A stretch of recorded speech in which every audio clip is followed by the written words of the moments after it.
Alır, bax, fıratlarımız burada adamsın. Bax, bax, gör özü nə ot gətirib. Bu nə ot gətiribsən? Qamışdın. Süpürgəni biz yoxlamamışıq, indi bilmirik. Doğramağını yoxlayacaq da. Yəni ki, doğrayar. O nədir? Hə. Görə gələ. Qardaş deyir, bunu doğrasa alacaq. Görək inşallah. Görək doğrayacaq. Doğramasa almayacaq. Doğrasa is alacaq. Aparatlar da göz qabağında adamsı. Biri-birindən gözəl, biri 3 kilovat, 4 kilovat, nə bilim 5 kilovatımız çıxarıb. Hə. Bunun çəmi 5 kilovat idi. 5 kilovata vaxtında gəlmədim. Qutardı o. Ne 4 kilovat götür. İnşallah yoxlayaq. 2 presi özdə gətirib.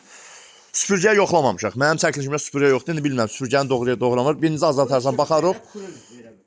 Yox, kruz qalındı. Bu biraz yumşaq bir şeydir. Də bilərsən də. İndi birinci onu yoxla, sonra qardaş özü yoxlayacaq. Süpürgəni doğrayır. Hə, yoxla inşallah bir dənə. Xodda az atarsan hələ.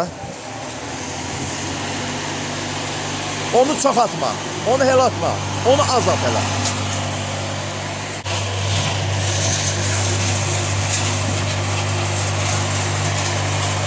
Süpürgə gətirib qardaş.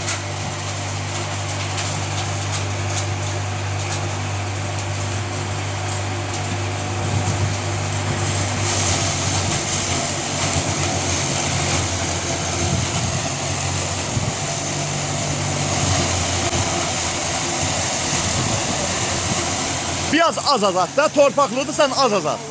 Aləm qarışdı bir-birinə. Qardaş süpürgə gətirib, bax. Hava hela, hela.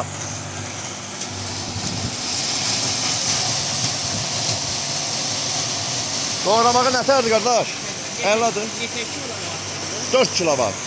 Yəni bax, burada doğrayır, transformator yaxındadır. Burada doğrayar, ola bilər apartan səndən doğrayamaz. Sonra demə, usta qaytarıram. Qaytarsam mən 300 maz yanına götürəcəm. Yəni bu başdan deyirəm. Yönəyə görə bax çəkiliş də verirəm. Çox elə müştəri burada gətirik doğrayır. Qardaş baxın, aparır toxu olmur. Doğraya bilmir, deyir qaytarıram. Onda 300 maz yanına götürəcəm. Yəni açıq deyirəm də mən. Sonra burada yoxlayıram, işləyir. Aparır birdən orada zəif işləsə, toxum boğulsa, desən qaytarıram 300 maz yanına götürəcəm. Başdan deyirəm.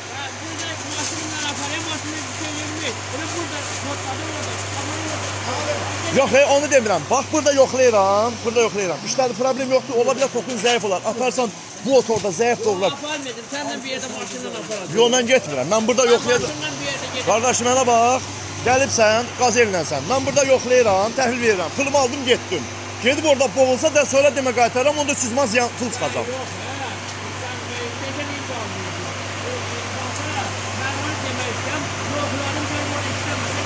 Yox, sən onda al verirəmsən. Sən ona saxla.